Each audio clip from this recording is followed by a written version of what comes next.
चलिए गाइस, अपना तीसरा लेक्चर आ चुका है प्रोजेक्टाइल मोशन का। एंड इसमें आज हम लेवल को अप करने वाले हैं। लेवल अप क्या, प्रोजेक्शन फ्रॉम टावर, इसका एक स्टैंडर्ड वर्जन है, बस थोड़ा सा लेवल ऊपर है क्योंकि यहाँ पे हमने हाइट टच कर दी है। तो चलिए इसको भी जल्दी से डिकोड करते हैं। एंड हमारा बेसिक फंडा क्या है कि वाई की वेलोसिटी, एक्स का मोशन, सब कुछ अलग करके परपेंडिकुलर डायरेक्शन वाला अपना फंडा लगाएंगे कि velocity in Y direction and velocity in x direction दोनों अपने एक दूसरे से इंडिपेंडेंट होती हैं।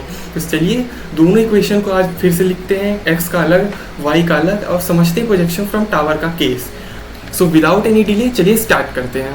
तो सबसे पहले हम फिर से एक्स के मोशन एंड वाई के मोशन को अलग डिकोड करेंगे।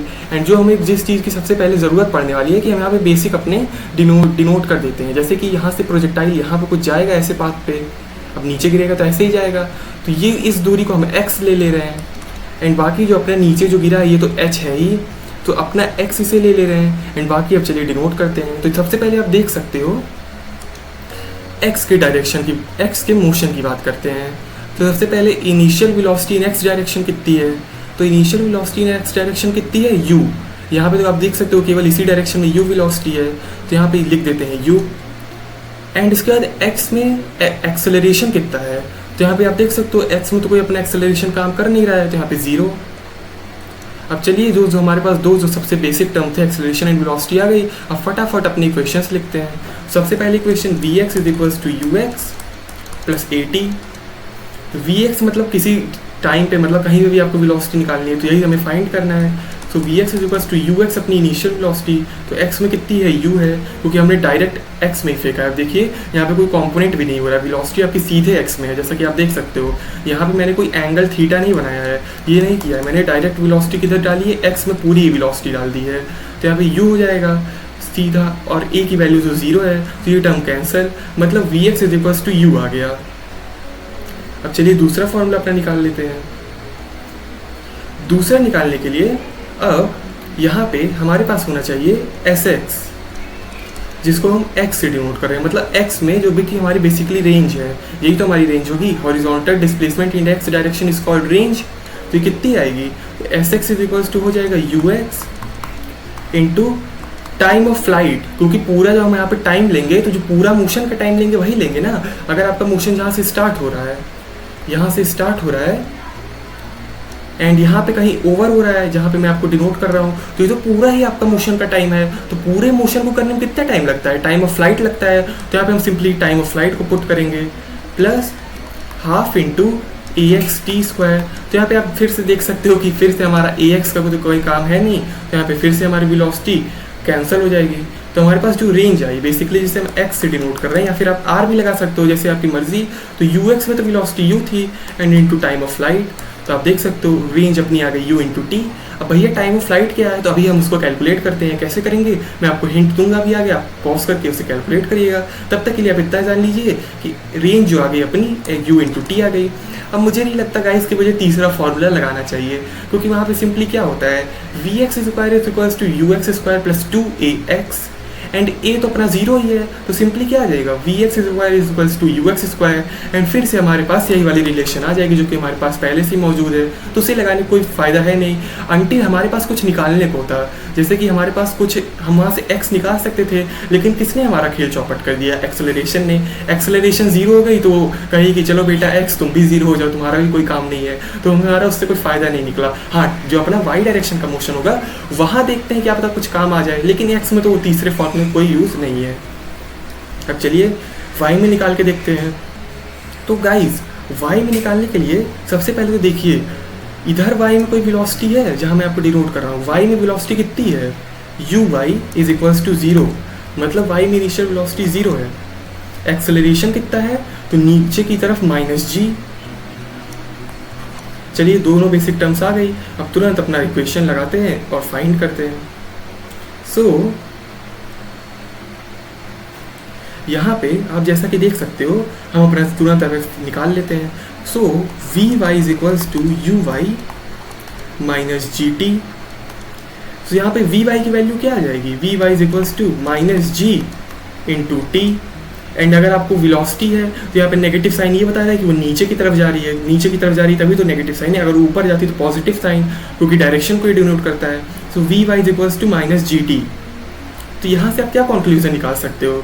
सबसे पहला तो कंक्लूजन यहाँ पे ये आया कि आप Vx को देखो, यहाँ पे आप Vx को देखो, उसकी वैल्यू कांस्टेंट है, वो u ही है केवल, लेकिन Vy क्या है, वो टाइम पे डिपेंड कर रहा है, मतलब Vy की वैल्यू चेंज हो रही है टाइम के साथ, मतलब Vy कांस्टेंट फिर से नहीं है, लेकिन अपना Ux भोला बच्चा है, वो पहले भी कांस्टेंट था एंड अभी भी कांस्टेंट है। तो यहाँ पे Vx एंड Vy में हमारी तो एक चीज़ पता चल गई कि Vx हमेशा की तरह फिर से शांत है, मतलब वो बदलेगा नहीं, बदलू आदमी नहीं है वो, लेकिन Vy समय के साथ बदल जाता है। जैसे लोग कहते नहीं है समय के साथ इंसान बदल जाता है, तो ऐसे Vy भी है, वो भी समय के साथ बदलता ही जा रहा है। तो चलिए अब अपना दूसरा फॉर्मूला लगाते हैं। तो दूसरा फार्मूला क्या है, s y is equals to you y t plus half a t square. And since यहाँ पे आप देखो, मैं अगर एस वाई जो है, सबसे पहले तो इसको मैं लिख लेता हूँ एंड आपको उसे अच्छे से समझाता हूँ। एस वाई मैं यहाँ पे थोड़ा ज़्यादा पेज लेना चाहता हूँ, इसलिए मैं यहाँ पे नहीं लिख रहा हूँ, यहाँ पे नहीं, यहाँ पे सिंपली। एक्स का तो आपका मोशन काफ़ी आसान था, आपको समझ में आ गया। मैं वाई को थोड़ा अच्छे से करना चाहता हूँ ताकि आपको समझ में आए कि वाई में क्या हो रहा है। तो u y into t plus half into a y into t square. ये तो अब तक आपको रट जाना चाहिए फॉर्मूला कि वाई की टर्म है तो हर जगह वाई लगाएंगे। अब देखो, अगर गाइस मैं वाई की बात कर रहा हूँ तो मैं हमेशा वर्टिकल डिस्प्लेसमेंट जो भी होगी उसकी बात करूँगा। तो यहाँ पे वर्टिकल अपनी डिस्प्लेसमेंट अगर मैं एच डाल दूँ, एच, तो ये करने में मुझे कितना टाइम लगा पूरा, जब मैं यहाँ से पूरा नीचे आ गया तभी तो एक्स डिस्टेंस चला, मतलब टाइम कितना लगा, टाइम तो अपना टाइम ऑफ फ्लाइट ही लगा ना। इसका मतलब यहाँ पे मैं टी की जगह क्या पुट करूँगा, टाइम ऑफ फ्लाइट। इसका मतलब यहाँ से हमारा टाइम ऑफ फ्लाइट आने वाला है, जैसा कि मैं आपको बोला कि यहाँ पे हमें टाइम ऑफ फ्लाइट की अभी वैल्यू जब कैलकुलेट कर देंगे तो यहाँ पे पुट कर देंगे। अब यहाँ से हम अपना टाइम ऑफ फ्लाइट कैलकुलेट कर लेंगे, क्योंकि एस वाई जिसे हम एच रखने वाले हैं वो तो अपना दिया हुआ ही टर्म है, मतलब वो एक तरीके से दिया हुआ है, वो कोई अननोन टर्म नहीं है। यहाँ पे तो एच की वैल्यू दी ही हुई है, तो हम सिंपली एच यहाँ पुट करेंगे। अब इतना करके आप आगे बढ़ोगे एंड आपको पता नहीं कि आपने मिस्टेक कर दी है। भैया क्या मिस्टेक कर दी गाइस, आपको एच नहीं पुट करना है, माइनस एच पुट करना है, क्योंकि यहाँ पे देखो हम नीचे, यहाँ पे हमने मोशन ऊपर की तरफ लिया है, तो अगर बॉल नीचे जा रही है तो एच तो नीचे की तरफ ही है, मतलब बॉल नीचे जा रही है, तो इसका मतलब एच नहीं माइनस एच होगा। Minus H is equals to you Y, तो वाई डायरेक्शन में इनिशियल वेलोसिटी जीरो इंटू यहाँ पे time of flight T plus half into gravity मतलब minus ji into time of flight का होल स्क्वायर। अब यहाँ से minus H is equals to minus half G into time of flight का whole square.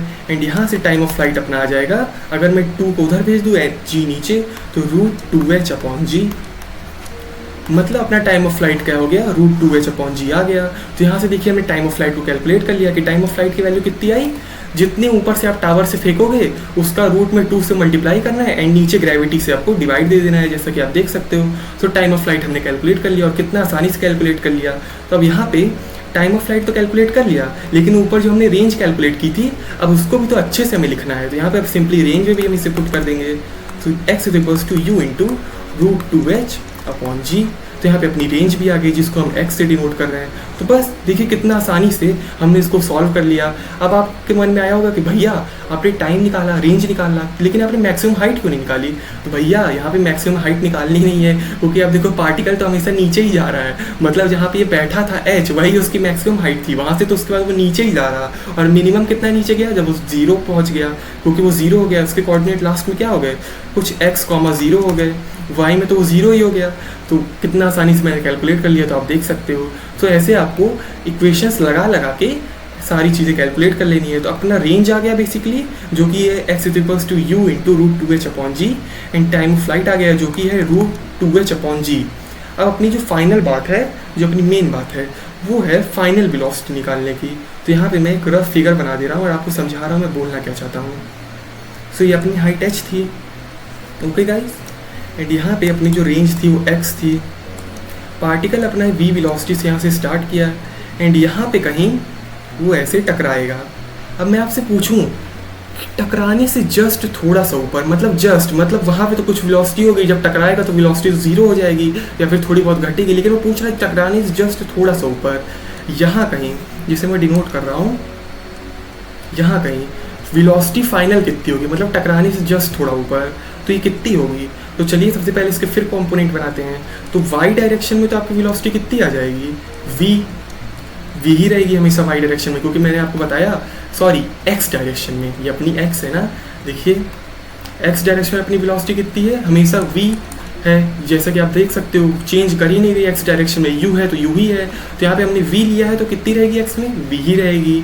And y direction में velocity कितनी होगी, y में भी तो कुछ वेलोसिटी आ जाएगी, भले यहाँ पे वेलोसिटी y में 0 है, 0 से स्टार्ट किया है, लेकिन नीचे आने तक तो कुछ वेलोसिटी आ ही जाएगी y डायरेक्शन में, तो इसे मैं vy से डिनोट कर दे रहा। एंड इसके बाद इसका कुछ रिजल्टेंट यहाँ पे निकलेगा, तो हम y की वेलोसिटी कैसे कैलकुलेट कर सकते हैं, तो कैसे करें, तो सिंपली फार्मूला लगाते हैं, जैसा कि मैंने बोला थर्ड वाला फार्मूला यहाँ पे काम आएगा अपना, क्योंकि पहले जब हम थर्ड वाला फार्मूला लगा रहे थे तो वहाँ पे एक्सेलरेशन 0 था एक्स डायरेक्शन में, इसलिए वो पूरा इक्वेशन ही चौपट कर दे रहा था। लेकिन इस बार हमारे पास एक्सेलरेशन है जो कि g है, तो अब सिंस हमारे पास g दिया हुआ है तो सिंपली y वाला फार्मूला लगाते हैं।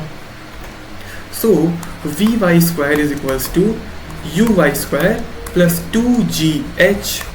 अब आप बोलोगे भैया 2gh क्यों लिखा, आप तो बोल रहे हो g के साथ नेगेटिव साइन लेना है तो नेगेटिव साइन आना चाहिए, तो भाई ध्यान से देखो g के साथ अगर तुम नेगेटिव साइन लोगे तो यहाँ पे h भी तो है, एंड h भी तो नीचे की तरफ ही है, तो h के साथ भी नेगेटिव साइन आएगा, तो ये दोनों तो मिलकर पॉजिटिव ही हो जाएंगे, तो मतलब यहाँ पे साइन पॉजिटिव ही रहेगा। आप समझ रहे होगे, g के साथ भी नेगेटिव साइन, h के साथ भी नेगेटिव साइन, तो दोनों तो मिलकर पॉजिटिव ही हो जाएंगे, मतलब मैंने सही लिखा है। एंड अपनी vy कैलकुलेट कर लेते हैं, तो सिंस uy तो हमारा 0 था, जैसे कि आप देख सकते हो इनिशियल वेलोसिटी हमारे पास 0 ही दी हुई थी, तो यहाँ पे 0 पुट करते हैं, प्लस 2 इंटू जी इंटू एच, तो यहाँ पे आप देख सकते हो vy स्क्वायर इतना है, तो vy की वैल्यू कितनी आ गई, √2gh। इसका मतलब हमने vy कैलकुलेट कर लिया, और vy की वैल्यू यहाँ पे कितनी आ रही है, मैं इसको थोड़ा इरेज कर दे रहा, एंड vy की वैल्यू यहाँ पे कितनी आ रही है, √2gh। एंड x में तो हमें अपनी वेलोसिटी पता ही थी, v थी, एंड अब इसका जो रिजल्टेंट आएगा जिसे मैं v डैश से डिनोट करूँ वो कितना हो जाएगा, दोनों सिंस 90 डिग्री पे हैं तो पाइथागोरस या फिर simply x square plus y square वाला फॉर्मूला लगा देंगे, तो ये कितना हो जाएगा, v स्क्वायर प्लस रूट में 2gh का रूट का स्क्वायर करेंगे तो सिंपली 2gh हो जाएगा। तो आपने देखा कितनी आसानी से मैंने फाइनल वेलोसिटी जिसे हम v डैश से डिनोट कर रहे हैं उसे भी कैलकुलेट कर लिया, और वो कितनी आ गई, v स्क्वायर प्लस 2gh। बस ये आपका तीसरा मेन रिजल्ट था, और कितनी आसानी से मैंने तीनों चीज़ें range, time of flight and final velocity तीनों को कैलकुलेट कर लिया।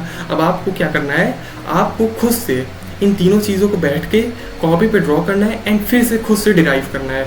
इससे आपको लग रहा होगा भैया डेरिवेशन क्या मैं फॉर्मूला याद कर ले रहा हूँ, तो नहीं, आपको इन सब सारी चीज़ों के फॉर्मूले नहीं याद करने, कुछ ऐसे फॉर्मूले आएंगे जो मैं आपको बोल दूंगा याद कर लो, जो बड़े हों काफ़ी और आपको उसको डिराइव करने में टाइम लगे, लेकिन इन सबको आप याद मत करो। इन सबको अगर आप एग्जाम में लगा के देखोगे तो यहाँ भले आपको लग रहा होगा कि भैया को तो बहुत टाइम लग रहा, लेकिन असल में बहुत छोटे फॉर्मूले हैं, एंड अगर आपको हमेशा याद रहेंगे तो आपको एक बहुत ज़्यादा मतलब एक एज देंगे दूसरे स्टूडेंट्स के ऊपर, क्योंकि आपके जो मेंस के क्वेश्चन होंगे वो तो डायरेक्ट फॉर्मूले से हो जाएंगे, लेकिन एडवांस में डायरेक्ट फॉर्मूला बेस्ड क्वेश्चन नहीं आएगा, वहाँ आपको लॉजिक चाहिए।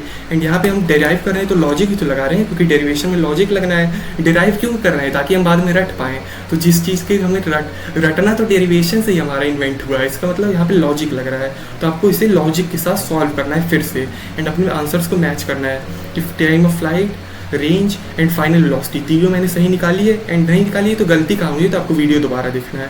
अब चलिए अपने नेक्स्ट टॉपिक की तरफ। चलिए गाइज, अब विदाउट एनी फर्दर डिले अपने नेक्स्ट टॉपिक की ओर बढ़ते हैं। नेक्स्ट टॉपिक क्या, उसका एक एडवांस्ड वर्जन, कि यहाँ पे मैं प्रोजेक्टाइल को फिर हाइट एच पे तो फेंकूंगा, लेकिन इस बार कुछ एंगल थीटा के साथ फेंकूंगा जो कि एक्स एक्सिस से हॉरिजॉन्टल एक्सिस से बना रहा है। तो चलिए अब इसके मोशन की भी स्टडी करते हैं एंड इसको भी कैलकुलेट करते हैं। तो सबसे पहले तो अब यहाँ पे कंपोनेंट होंगे, हाँ भैया कंपोनेंट तो होने वाले हैं। सो इधर हो जाएगा अपना u cos थीटा, एंड इधर क्या हो जाएगा ऊपर की तरफ u sin थीटा। तो चलिए अब लिख लेते हैं यहाँ पे, तो initial velocity u cos theta, y में इनिशियल वेलोसिटी क्या है, u sin theta. Acceleration in x direction कितना है, हमेशा की तरह 0, क्योंकि x तो अपना पापा है, उसकी तरफ तो कुछ नहीं, वो कभी बदलेगा ही नहीं, वो हमेशा अपना जो जैसा है वो ऐसा ही रहेगा। u sin थीटा इस बेचारे की तरफ हमेशा ग्रेविटी इसका अपोज करती है, नीचे की तरफ ये ऊपर जाना चाहता है, लेकिन इसको खींचने वाले बहुत ताकतवर लोग हैं जैसे कि ग्रेविटी, एंड अगर ये कुछ ज़्यादा ऊपर चला गया तो ग्रेविटी भी वेरी करने लगेगी कि ठीक है। तो चलिए g माइनस जी, अब क्या करना है, सिंपली अपने फॉर्मूले लगाते हैं। तो फॉर्मूले लगाने के लिए सबसे पहले तो देख लेते प्रोजेक्टाइल का पाथ क्या कैसा होगा।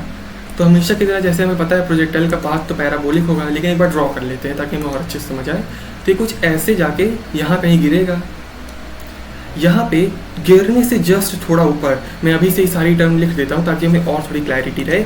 जस्ट थोड़ा ऊपर इसके पास y में फिर कोई वेलोसिटी होगी एंड x में भी, तो यहाँ पे y में कुछ वेलोसिटी होगी, यहाँ पे कुछ x में वेलोसिटी होगी, एंड यहाँ पे अपना आ जाएगा फाइनल वेलोसिटी जिसे हम रिजल्टेंट भी बोलते हैं, जो कितना होगा √vx² प्लस vy²। अपना यहाँ से यहाँ जब कुछ आएगा प्रोजेक्टाइल, जब यहाँ हाइट h से यहाँ पे गिरेगा तो x में भी कुछ इसका डिस्प्लेसमेंट होगा जिसे हम हॉरिजॉन्टल डिस्प्लेसमेंट बोलते हैं, या फिर जिसे हम क्या बोलते हैं रेंज। तो अपनी रेंज भी कुछ आएगी। तो अब मुझे क्या क्या कैलकुलेट करना है, रेंज कैलकुलेट करना है, उसके अलावा फाइनल वेलोसिटी कैलकुलेट करनी है, एंड इसके अलावा टाइम ऑफ फ्लाइट तो कैलकुलेट करना ही है। लेकिन यहाँ पर देखिए मज़ेदार बात क्या है कि जो हमारा पहला वाला केस में था उसमें मैक्सिमम हाइट कैलकुलेट नहीं करनी थी, लेकिन आप यहाँ पे ध्यान से देखो तो यहाँ मैक्सिमम हाइट कुछ आएगी, मतलब ये कुछ ऐसे जाएगा प्रोजेक्टाइल, तो कुछ ऐसे गिरेगा ना, क्योंकि मैंने प्रोजेक्टाइल को किसी एंगल थीटा पे फेंका है तो कुछ ऊपर से जाके गिरेगा। यहाँ पे तो अपनी हाइट h थी, लेकिन यहाँ पे भी ये कुछ ऊपर गया है गाइस। वहाँ देखो पहले वाले केस में क्या था, पहले वाले में डायरेक्ट यहाँ पे ऐसे मैंने फेंका था तो ये कुछ ऐसे गिर रहा था, तो ये डायरेक्ट नीचे गिर रहा था, लेकिन यहाँ पे देखिए कुछ ऊपर आएगा क्योंकि यहाँ पे एंगल थीटा दिया हुआ है, फिर ये नीचे गिरेगा, मतलब यहाँ पे मैक्सिमम हाइट आएगी। तो यहाँ पे मैक्सिमम हाइट भी कैलकुलेट करेंगे, मतलब हमारे पास 4 चीज़ें कैलकुलेट करने की, पहला range, time of flight, maximum height and final velocity.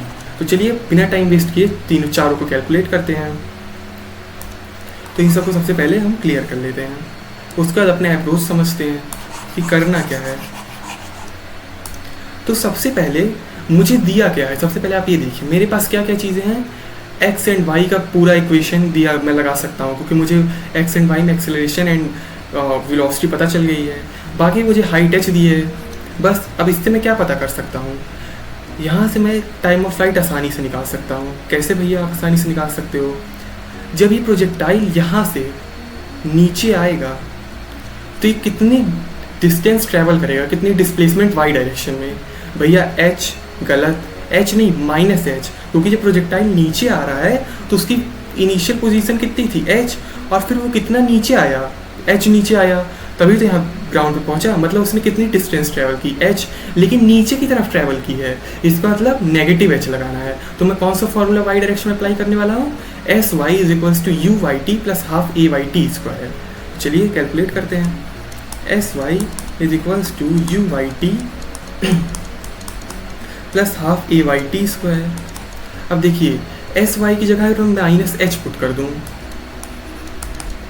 तो जो अपना टाइम पीरियड आएगा वही तो अपनी टाइम ऑफ फ्लाइट होगा, क्योंकि h हमारी मैक्सिमम हाइट थी, एंड अगर मैं h हाइट को ट्रैवल करने का टाइम पता कर लूँ तो वही तो अपना टाइम ऑफ फ्लाइट होगा। मतलब आपको पूरा समय ट्रैवल करने में कितना टाइम लगा, वही तो टाइम ऑफ फ्लाइट होता है, और कुछ होता नहीं है। एंड हमें h डिस्टेंस चलनी है y डायरेक्शन में, तो वो कितने टाइम में चलेंगे, वही तो अपना टाइम ऑफ फ्लाइट आएगा। मतलब h अपना लिख लिया। अब y डायरेक्शन में इनिशियल वेलोसिटी लिख लेते हैं, तो y डायरेक्शन में इनिशियल वेलोसिटी कितनी है, u sin थीटा है। तो चलिए u sin थीटा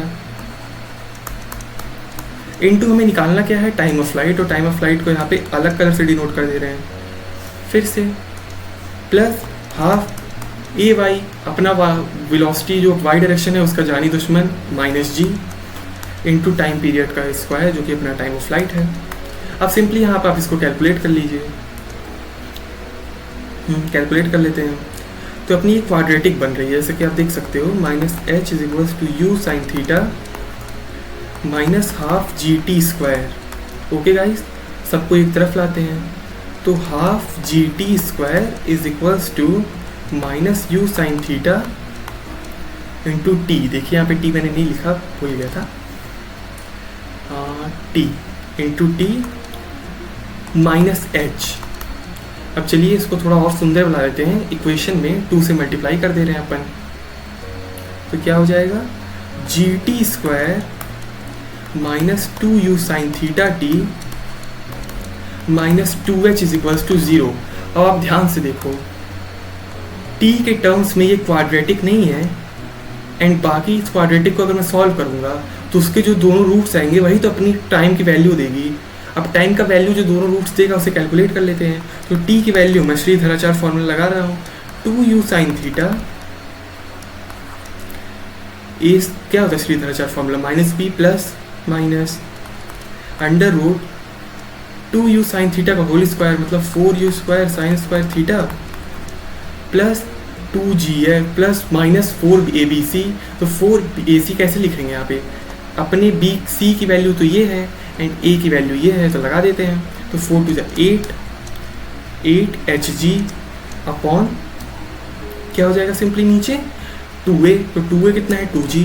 अब यहाँ पे आप ध्यान से देखो गाइस, यहाँ पे दो वैल्यू अपनी आएगी, एक बार तो मैं प्लस के साथ इसके लूँगा और एक बार माइनस के साथ। तो आप यहाँ पे ध्यान से देखो, ये वाली जो वैल्यू है इसको अगर मैं माइनस के साथ लूँगा तो टाइम तो अपने नेगेटिव आ जाएगा, एंड आपको बताया था टाइम कभी नेगेटिव होता नहीं है। मतलब अपने टाइम पीरियड की वैल्यू कितनी आ रही 2u साइन थीटा, एंड यहाँ पे क्या हो जाएगा प्लस रूट में 4u square sine square theta plus 8hg upon 2g। And देखिए मैंने यहाँ पे टाइम पीरियड कैलकुलेट कर लिया, इसे हम टाइम ऑफ फ्लाइट कहते हैं। एंड अब यहाँ पे आपसे एक क्वेश्चन है मेरा कि यहाँ पे आपने देखा डेरिवेशन करने में कितना कम टाइम लगा, लेकिन अब मैं आपको कहूँ आप इसे याद कर लो, तो आपको याद करने में थोड़ी दिक्कत होगी। लेकिन अगर आप पूरे लॉजिक के साथ जाओ और काफ़ी क्वेश्चन प्रैक्टिस कर लो तो कितना आसानी से आप ये कर सकते हो। तो इसलिए मैं कहता हूँ आप कॉन्सेप्ट की तरफ भागो, रटने के पीछे नहीं। कुछ चीज़ें आपको रटनी पड़ेंगी तो मैं आपको रटवा दूंगा क्योंकि वो तो बेसिक हैं, लेकिन ये सब चीज़ों को आप रटने की जगह डिराइव करने एंड खुद से, ताकि एग्जाम में आपको दिक्कत ना हो। तो इस वजह से इसको आप याद कर लीजिएगा, मैं तो बोलूँगा, लेकिन इसका आप डेरिवेशन जानते रहिएगा कि मतलब ये आया कहाँ से, इसको दिमाग में बैठाए रहिएगा। क्योंकि हो सकता है आप इस पर डायरेक्ट क्वेश्चन ना पूछ के थोड़ा सा इसको कुछ घुमा दें, तो वहाँ पे आपको रटने वाली विद्या काम नहीं आएगी, वहाँ पे आपको समझने वाली विद्या काम आएगी। तो यहाँ पे देख सकते हैं हमने टाइम ऑफ फ्लाइट कैलकुलेट कर लिया। अब टाइम ऑफ फ्लाइट कैलकुलेट करने के बाद हम सीधा क्या कैलकुलेट करते हैं, रेंज कैलकुलेट करते हैं। तो चलिए रेंज कैलकुलेट कर लेते हैं। तो रेंज बेसिकली एक्स डायरेक्शन में डिस्प्लेसमेंट, तो एस एक्स लिखेंगे is equals to you x into t, क्योंकि टाइम ऑफ फ्लाइट लेंगे, क्योंकि रेंज में तो हम पूरा टाइम कैलकुलेट करेंगे, मतलब टाइम ऑफ फ्लाइट को लिखेंगे, प्लस हाफ इंटू ए एक्स इंटू टी स्क्वायर। अब फिर से हमेशा की तरह अपना ये राजा की तरह एक्सेलरेशन वाला टर्म तो जीरो हो जाएगा, क्योंकि ये बोलता है मेरी तरफ तो कोई एक्सेलरेशन है ही नहीं। तो यहाँ पे एक्स इज इक्वल टू क्या आ जाएगा यू एक्स इंटू टी, यहाँ पे टी अपना टाइम ऑफ फ्लाइट है, एंड एस एक्स को मैं सीधा यहाँ पे आर पुट कर दे रहा है क्योंकि यही तो हमारी रेंज है। एंड एक्स डायरेक्शन में अपनी इनिशियल वेलोसिटी कितनी थी, क्योंकि यू एक्स तो वही है, तो अपनी कितनी थी यू कॉस थीटा, तो you cos theta into t. And यहाँ पे आप देख सकते हो अपनी रेंज भी आ गई है। टाइम ऑफ फ्लाइट अभी हमने कैलकुलेट ही किया था, तो यहाँ से हमने रेंज को भी कैलकुलेट कर लिया, और वो कितना आ गया you cos theta into T. तो आप सिंपली रेंज हो गया एंड अपना टाइम ऑफ फ्लाइट हो गया। अब हमें क्या क्या निकालना है, फाइनल वेलोसिटी एंड उसके बाद मैक्सिमम हाइट। तो इसके बाद हम क्या निकालें, तो इसके बाद मैं कह रहा हूँ फाइनल वेलोसिटी निकाल लेते हैं। और फाइनल वेलोसिटी निकालने के लिए चलिए अब इसको थोड़ा हटाते हैं, क्योंकि रेंज तो काफ़ी आसान टर्म था, क्योंकि यहाँ पे कोई एक्सेलरेशन होता नहीं है एक्स डायरेक्शन में, तो कुछ हमें दिक्कत आती नहीं है। Simply you x into time of flight कर देते हैं।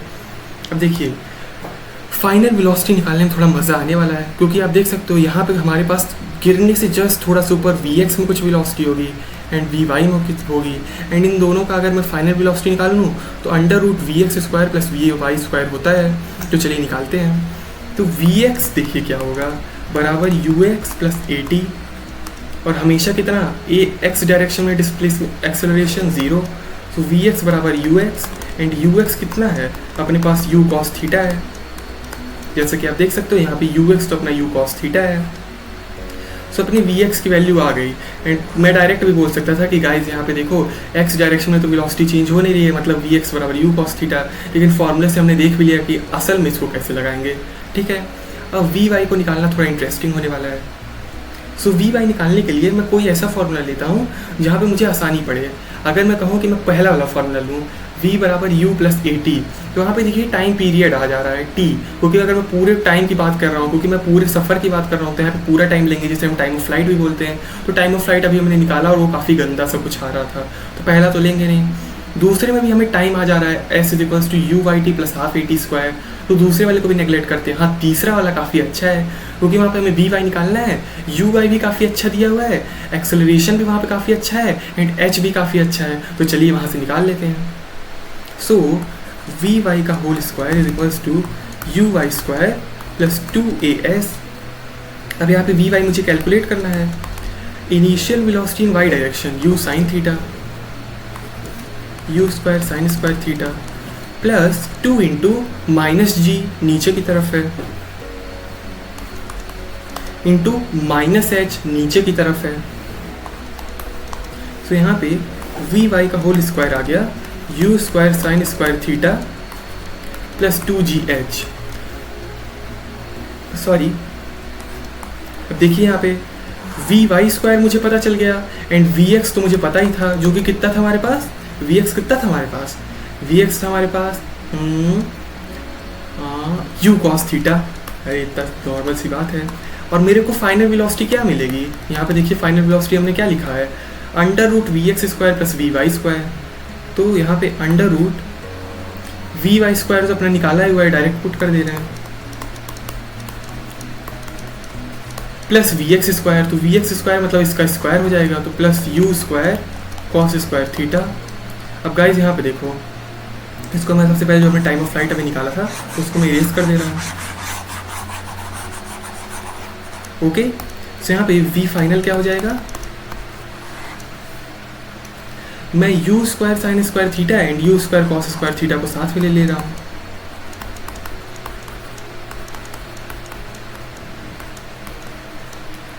Plus 2gh। अब देखिए गाइस, अब अगर मैं यहाँ पे यू स्क्वायर को कॉमन ले लूँ तो अंदर क्या बचा, यू स्क्वायर की जगह sign square theta plus cos square theta plus 2g into H, and ये टर्म तो बेसिकली अपनी 1 हो जाएगी। तो चलिए, ये टर्म अगर अपना 1 हो गया तो v फाइनल क्या हो जाएगा, under root u square plus 2g into h. अब यहाँ से हमारे पास जो सबसे बेसिक रिजल्ट और सबसे इंपॉर्टेंट रिजल्ट आ रहा है, कान खोल के सुनिएगा, सबसे इंपॉर्टेंट रिजल्ट क्या आ रहा है कि यहाँ पे हमने क्या किया था, वेलोसिटी को किसी एंगल थीटा पे फेंका था, लेकिन जो अपनी फाइनल वेलोसिटी है वो एंगल थीटा पे डिपेंड ही नहीं कर रही है, वो बस केवल उसके मैग्नीट्यूड पे डिपेंड कर रही है कि हाँ यू से फेंका था, चाहे जितने एंगल पे फेंक दो, तो केवल यू पे डिपेंड कर रही है, बाकी वो इस बात पे डिपेंड नहीं करेगी कितने एंगल पे फेंका था। तो आपको ऑब्जेक्टिव में ऐसे क्वेश्चन आ जाएगा कि एक बॉल को मैंने 50 मीटर पर सेकेंड से हाइट h से फेंका 30 डिग्री पे, और वहीं से मैंने एक बॉल को 60 मीटर पर सेकेंड पे हाइट h से फेंका 60 डिग्री पे, तो बताओ दोनों का रेशियो कितना होगा। तो यहाँ पे आप देख सकते हो थीटा पे तो ये डिपेंड ही नहीं करेगा, सीधा यू पे डिपेंड करेगा, तो आप उससे उसका रेशियो निकाल लेना। तो उससे पूछ सकता है कि बताओ ये थीटा पे डिपेंड करेगा, आपको ऑब्जेक्टिव में पूछ सकता है, मतलब ऐसे बहुत सारे तरीक़ों से ये पूछ सकता है, तो आपको उसके लिए सतर्क रहना है।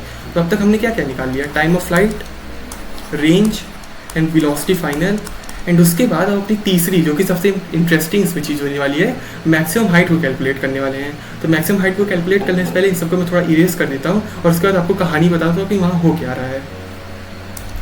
तो चलिए गाइज, अब अपने मैक्सिमम हाइट को कैलकुलेट कर लेते हैं। तो सबसे पहले यहाँ पे कहानी बना दे रहा हूँ मैं कि हो क्या रहा था। तो यहाँ पे सिंपली अपना प्रोजेक्टाइल यू स्पीड से थीटा एंगल पे गया है एंड ये हाइट h दी हुई है एंड हमें मैक्सिमम हाइट कैलकुलेट करनी है। तो यहाँ पे कहानी कुछ ऐसी है कि जो मैंने अभी आपको शुरुआत में समझाया था, ये कुछ ऐसा जाके पार्टिकल नीचे आएगा, तो h प्लस ये वाली जो हाइट है, ये इतनी, जिसको मैं y से डिनोट कर दे रहा हूँ, इसको ये देखिए इतनी जो हाइट है इसे y, तो अगर मैं h प्लस वाई कर दूँ, अपनी मैक्सिमम हाइट क्या होगी इस बार अपनी मैक्सिमम हाइट क्या होगी, h plus y, and h तो हमें दिया हुआ है क्वेश्चन में, y को कैलकुलेट करना है। तो y को कैसे कैलकुलेट करें, थोड़ा आप दिमाग लगाइएगा। तो मैं आपको बता रहा हूँ, y को कैलकुलेट करना कोई बड़ी बात नहीं है, क्योंकि हम जानते हैं अगर मैं इतना पार्ट अपना कट कर लूँ, ये आप देखिए यहाँ पे थोड़ा मैं इसको हाईलाइट कर दे रहा हूँ, अगर मैं अपना इतने पार्ट की अगर केवल स्टडी करूँ मोशन की, तो ये आपको ग्राउंड टू ग्राउंड प्रोजेक्टाइल जैसे नहीं लग रहा है कुछ, जो हमने शुरुआत में स्टैंडर्ड केस सीखा था कि कुछ ग्राउंड टू ग्राउंड प्रोजेक्टाइल जैसा है कि यू स्पीड से चल रहा है, एंड अगर मैं इसको बेस मान लूँ, अगर मैं इसको बेस मान लूँ, जिसको मैं फिर से हाईलाइट कर रहा हूँ ब्लू कलर से, तो ये आपको मैं बेस मान लूँ, तो ये आपको कुछ अपना ये जो मैंने भी यहाँ पे हाईलाइट किया, कुछ ग्राउंड टू ग्राउंड प्रोजेक्टाइल वाला केस नहीं लग रहा है। हाँ भैया, ग्राउंड वाला प्रोजेक्टाइल वाला केस लग रहा है। And ground to ground projectile में मैक्सिमम हाइट कैसे निकालते थे, उसका फॉर्मूला क्या था, क्योंकि मैंने अभी आपको बताया वो स्टैंडर्ड है, तो उसका मैक्सिमम हाइट का फॉर्मूला मुझे याद करना चाहिए था। और वो कितना होता था वो, you square sine square theta upon 2g, जिसे हम एक और चीज़ से लिखते थे you y square upon 2g। तो बस y की वैल्यू यहाँ से मैंने कैलकुलेट कर ली, एंड मैक्सिमम हाइट अपनी कितनी होगी, h मैक्स जो आ रही थी वो थी h प्लस वाई। अब सिंपली यहाँ पे h जो है वो तो अपना है ही, and U square sine square theta upon 2g आ गया। तो यहाँ पे h मैक्सिमम भी आ गया, जो कि इतना होगा h मैक्स तो यहाँ से हमने एच मैक्सिमम भी कैलकुलेट कर लिया। एंड यहाँ पे आप ध्यान से देखो हमें लेसन क्या मिला कि हम एक पार्ट्स में ब्रेक भी कर सकते हैं। जैसे कि मैंने यहाँ पे ब्रेक किया कि इतने वाले मोशन को तो मैं ग्राउंड टू ग्राउंड मोशन की तरह जज कर सकता हूँ, जो कि हम अभी तक करते हुए आ रहे थे। एंड वहाँ से मैंने जो अपना स्टैंडर्ड फॉर्मूला जो कि हमने फर्स्ट क्लास में सीखा था वो यहाँ पे सिंपली अप्लाई किया और वाई की वैल्यू आ गई। एंड एच मैक्सिमम क्या होगा, ये वाली हाइट प्लस ये जो वाई ऊपर गया, तो बस एच प्लस वाई, तो यहाँ से हमारा मैक्सिमम हाइट भी आ गया। तो आज हमने सीख लिया ये टर्म भी कि मैक्सिमम हाइट एंड वगैरह, प्रोजेक्शन फ्रॉम टावर जिसके दो केस होते हैं, एक सिंपली ऐसे नॉर्मल जो कि पूरी वेलोसिटी एक्स की तरफ ही है एंड एक कुछ थीटा एंगल पे। तो हमने दोनों केसेस को समझ लिया एंड काफ़ी अच्छे से हमने गैलीलियो के स्टेटमेंट का यूज़ करके पूरे अपने मोशन को सारी चीज़ें, not range, time of flight, velocity, final velocity, मतलब जितनी भी चीज़ें थी सारी हमने कैलकुलेट कर ली। तो बस आज के लिए इतना ही रखते हैं एंड अपने नेक्स्ट क्लास में हम इंक्लाइंड के ऊपर बात करेंगे, क्योंकि हम इंक्लाइंड पे भी कुछ अब बॉल को फेंकेंगे कुछ अल्फा एंगल पे एंड वहाँ पे मोशन की बात करेंगे। तो आज के लिए, एंड अगर आपको वीडियो पसंद आई हो तो आप जो है चैनल को सब्सक्राइब एंड वीडियो को लाइक ज़रूर कर दिया करिएगा, क्योंकि काफ़ी हमें यहाँ पे एफर्ट्स पुट करने पड़ते हैं ताकि अच्छी सी वीडियो आपके पास बना पाए हम लोग। तो चलिए आज के लिए बस इतना ही, मिलते हैं नेक्स्ट क्लास में, तब तक के लिए गुड बाय।